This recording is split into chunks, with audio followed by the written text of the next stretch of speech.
चाहे जहां भी हो वहीं आपको रहना नहीं पड़ेगा, आप अवश्य प्रगति करेंगे। यूहन्ना 8:31-32 कहता है, यदि तुम मेरे वचन में बने रहोगे तो मेरे चेले ठहरोगे और सत्य को जानोगे और सत्य तुम्हें स्वतंत्र करेगा। परमेश्वर का वचन दर्पण की तरह है। यहां कहा गया दूसरे कुरिन्थियों 3:18 में, जब हम वचन में देखते हैं तो लगता है दर्पण में देख रहे हैं। यदि आप कल्पना कर सकते हैं कि यहां पर मेरे पास एक बड़ा सा दर्पण होता, चलिए मान लेते हैं कि बाइबल एक दर्पण है। दिन में कितनी बार एक स्त्री दर्पण के पास जाती है अपनी वेशभूषा को देखने। आपके चेहरे का मैल आपको पता ही ना चलेगा यदि आप जाकर दर्पण में ना देखें। फिर हमें असमंजस होता है जब हम सोचते हैं अच्छा तो मैं इसी तरह दिन भर घूमती रही और पता ही नहीं चला कि चेहरा गंदा है। मगर हमें पता नहीं चलता हम कैसे दिखते जब तक दर्पण में ना देखें। ये भी नहीं जानते कि हमारे कपड़े अच्छे दिखते हैं कि बुरे, नहीं जानते कि कुछ खराबी है, केश ठीक है या नहीं, मेकअप है या चला गया। हम नहीं जानते जब तक कि हम दर्पण में ना देखें। हम नहीं जानते कि किस तरह का जीवन हम जी रहे हैं जब तक कि परमेश्वर के वचन के दर्पण में हम ना देखें।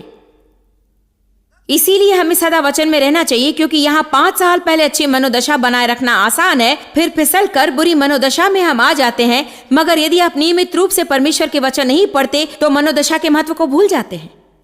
ये जरूरी नहीं कि मैं आज जो सिखा रही है कोई नया प्रकाशन हो जो आपने कभी नहीं सुना। मुझे परवाह नहीं थी, आपने इसे 500 बार सुना होगा, आप आज फिर से उसे सुन रहे हैं।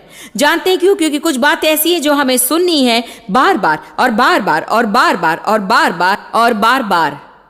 आपके बारे में नहीं जानती, किंतु मुझे मन में अच्छे प्रचार की जरूरत है और यदि आप ना सुनना चाहते तो मैं अपने को सुनाऊंगी।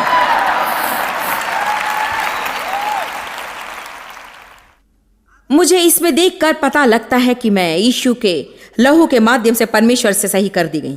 मुझे इसमें देखकर पता चलता है कि मुझे दंडाज्ञा में जीने की जरूरत नहीं, क्योंकि मेरे सारे पाप क्षम्य है पश्चाताप और स्वीकृति के माध्यम से। आपको अपनी बाइबल से प्रेम होना चाहिए। आपको वचन से प्रेम होना चाहिए।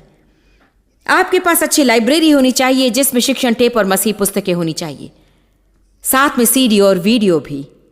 ये आपकी दैनिक शिक्षा का अंश होना चाहिए। किसी भी रीति से या रूप से आपको अपने को परमेश्वर का वचन खिलाना चाहिए, जैसे कि आप अपने को भोजन खिलाते हैं। यदि हम उतने ही कष्ट उठाएं और पैसे खर्च करें जितना हम हैमबर्गर या हॉट डॉग के लिए करते हैं तो हमारी हालत अवश्य ही सुधर जाएगी।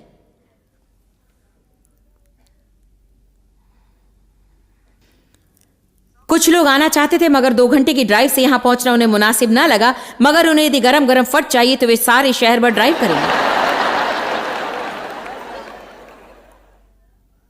जानते हैं, लोगों की इस आलसी मनोदशा से मैं ऊब गई हूं।